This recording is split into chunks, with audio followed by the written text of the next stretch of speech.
Hey everybody, this is Glenn and welcome to Glenn's Q-Town Kitchen, your source for good recipes. Today we're going to be making a soup. And don't laugh when I say it, but we're going to be making sauerkraut soup. It's a Hungarian dish or German dish, somewhere in the Eastern European countries. Of course, with sauerkraut, you would think that.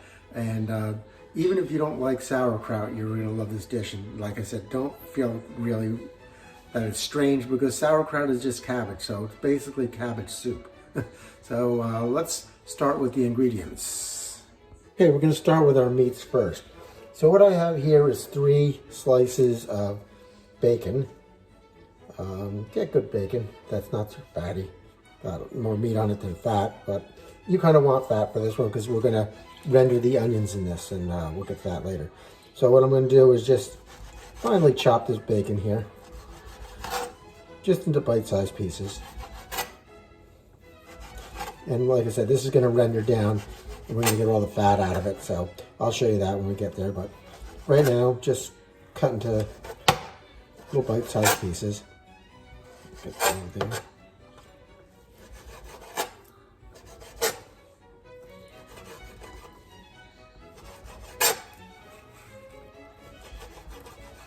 There we go.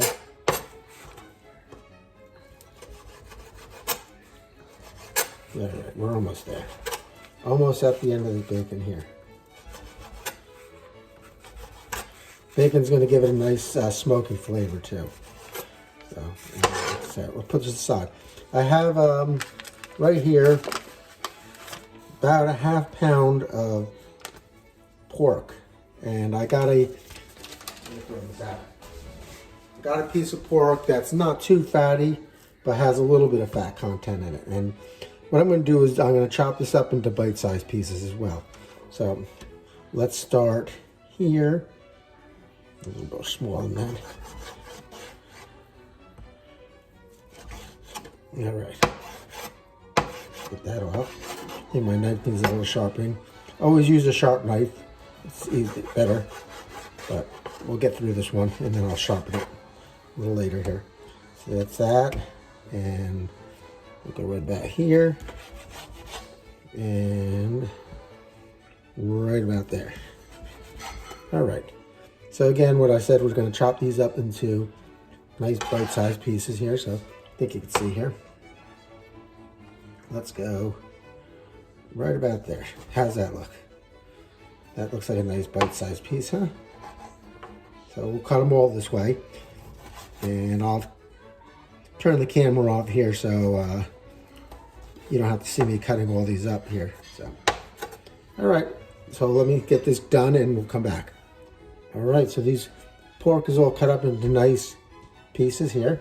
The next thing I need is a clove or 2 of garlic. So the way I do garlic here is, it's in the wrap in here, is I just press down on it with the heel of my hand here. And it should open up pretty easy at this point. That comes right out. That's good. And let's get the other one.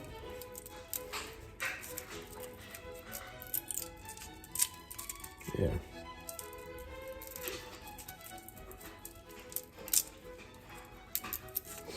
Right out. Okay. Let me get rid of this paper here because we don't want that in our dish.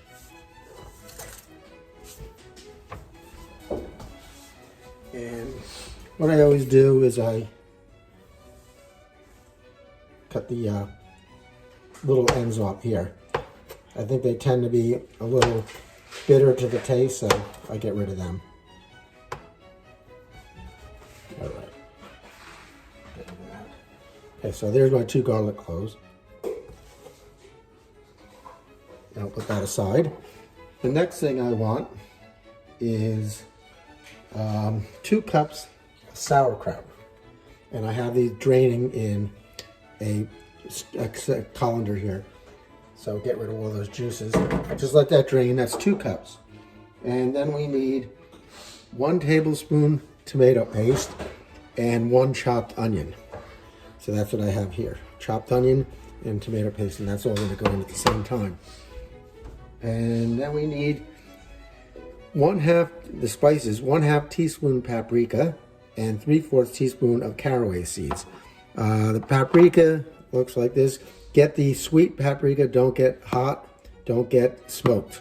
It's not good for this dish. There's other things for that, but make sure you get the sweet paprika. And this is caraway seeds. Both these spices are very European, so that's what they look like. Just little seeds. You see them in rye bread a lot. And then we need 8 cups, and I'm going to try to lift this carefully. Or maybe I just pull it here. 8 cups of beef stock. So I think I got everything. Let me go through and make sure I got everything on my recipe here. Here we've got the onion, bacon, garlic, pork, the sauerkraut, tomato paste, paprika, caraway seeds, and the stock. And the next thing I'm going to do, the first thing I'm going to do, is I'm going to create a roux. A roux is just a thickener. It's usually just butter and flour, and we're going to put it in a pan, and we're going to cook this down and until the butter and the flour have a nice golden color to it. So let's get started with that. Right, so you see I just need a small pan here. And what I'm going to do is I'm going to put this butter into the pan, and we're going to let that melt. So when that melts, we'll come back and finish it off. Our butter is just about melted, and you can see it kind of sizzling around the outside, so that's perfect. That's what we want. So we're going to dump the flour in there, and there's equal parts of butter and flour in this. So if you're going to do a roux, you could do 1 tablespoon of butter, 1 tablespoon of flour, 2 tablespoons, this is 1.5 tablespoons and 1.5 tablespoons. So I'm going to mix this in here, and we're going to let this go till it turns like a brownish color.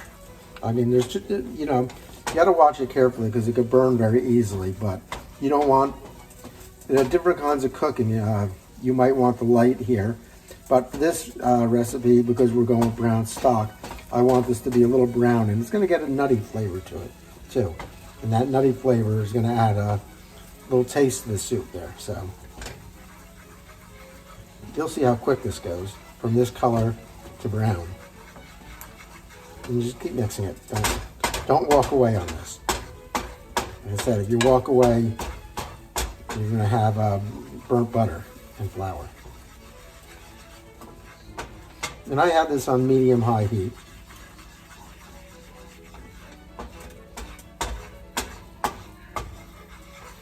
You can see it's darkening up already.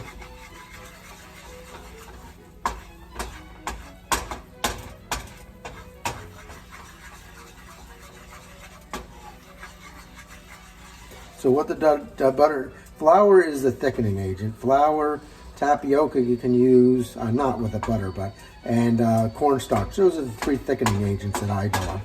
But what this does is butter coats the flour so that when you put it in there, it doesn't lump up at the end. That's why we make this roux.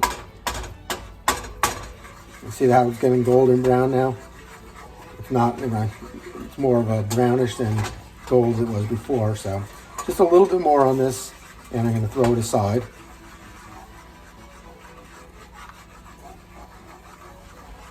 I told you it goes quick, so.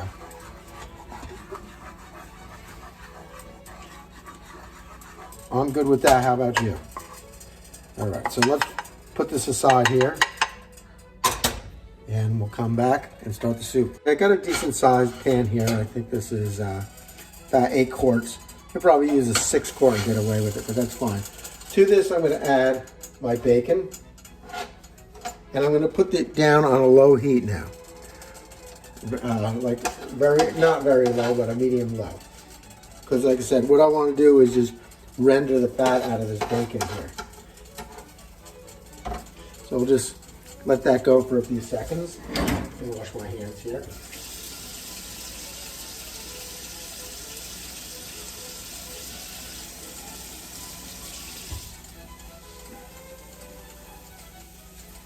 All right, so let's get in here and break this bacon up here. And I don't know if you can see what that looks like, but it's not doing anything yet. So I'm just going to break it up, and we're going to let it go on this low heat for about 5 minutes, if that. And you're going to, like I said, you'll see all the grease from the bacon fat come out. And that is flavor. It's a smoky flavor. It's a fatty flavor. I mean, I don't know who doesn't like bacon.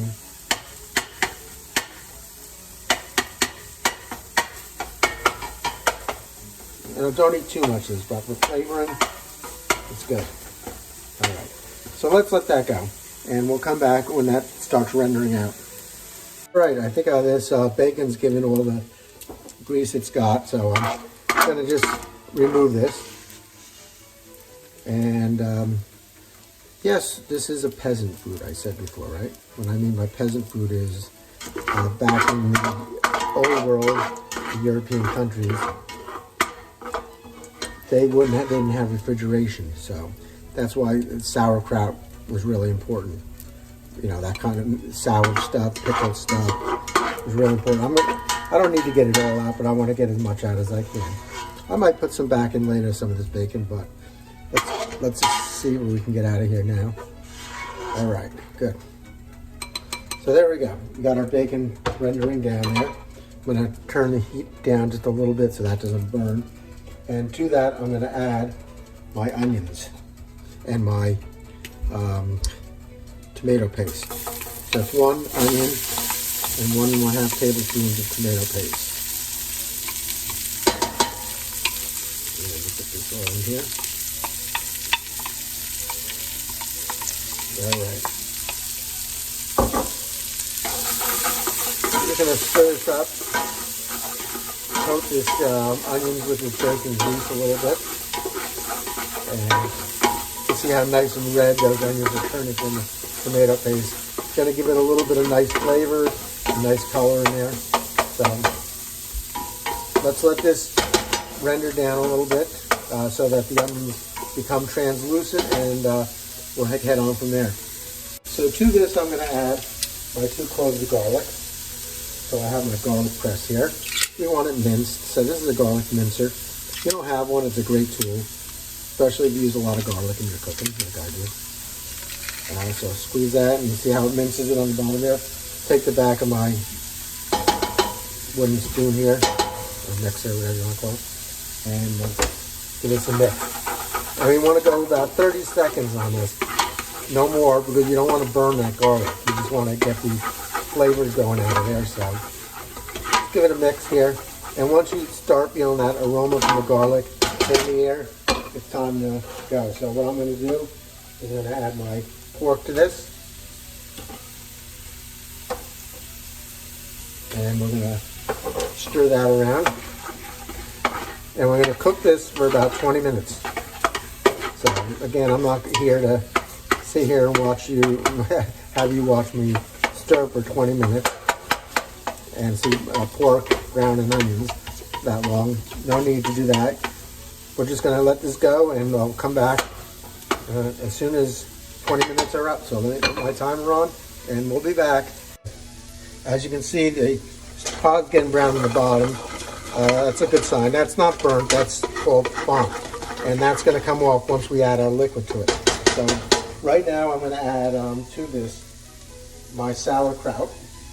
And when I do this, you're going to see that font come up a little bit.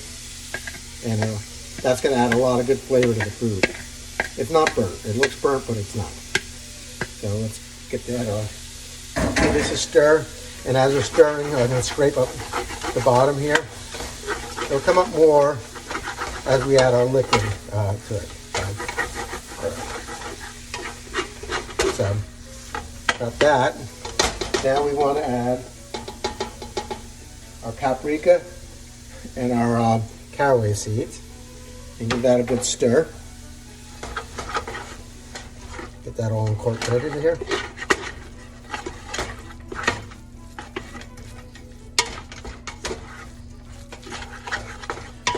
Once we get this sauerkraut, nice color here, it's almost there. Get it all mixed in here. Perfect. Notice one thing we did not add to this that we usually add to every ingredient is salt.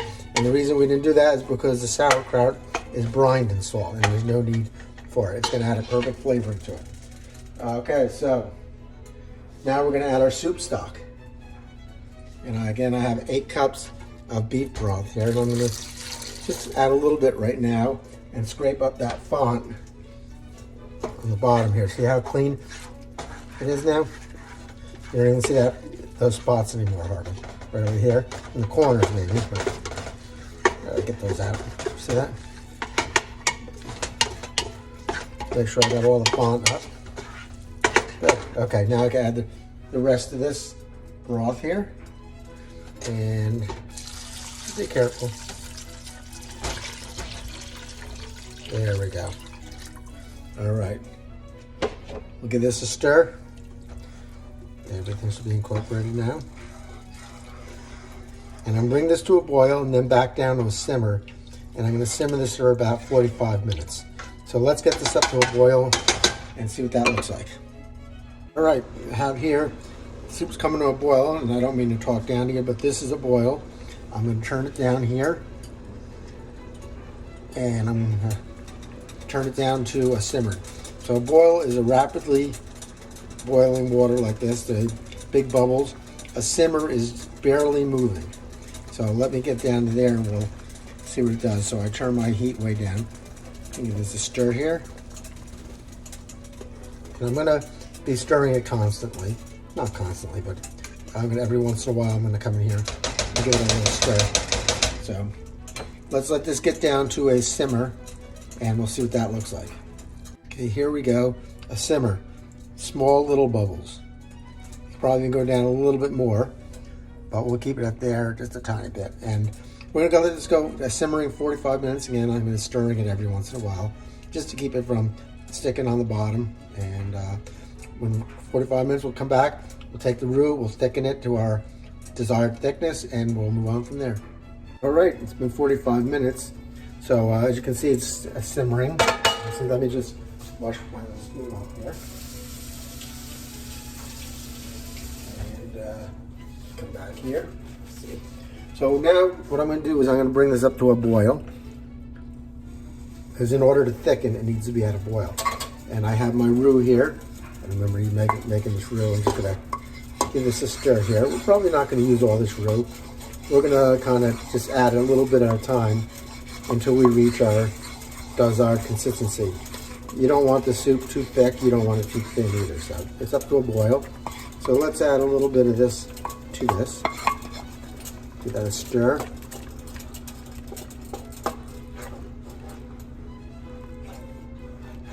That's good. And just a tiny bit more.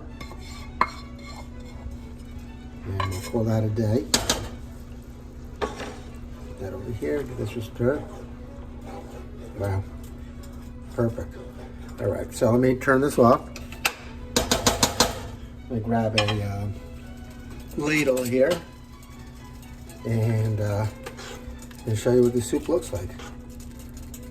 Like that. And so it'll thicken up a little bit more as it sits. But you got the pork in there, the sauerkraut. This is a really good soup. I know maybe you're thinking like sauerkraut and soup, but give this a try. It's really good. So if you have any questions, please email and put them in the comment sections. If you haven't subscribed to my YouTube channel, please do. Glenn's Q-Town Eats, and that's Glenn's with an apostrophe S. And just subscribe and hit that subscribe button if you haven't already. And let me know any comments there, if you like what you see, if you don't like, if you have any suggestions, if you want to see anything made. I'll be glad to do it for you. And I leave you with this until we meet again from Ephesians 3:21. Now to him who is able to do more, immeasurably more than we all can ask or imagine, according to his power that is worked within us. In him be glory to the church and in Christ Jesus throughout all generations, forever and ever. Amen. Talk to you soon, and we'll have another show coming up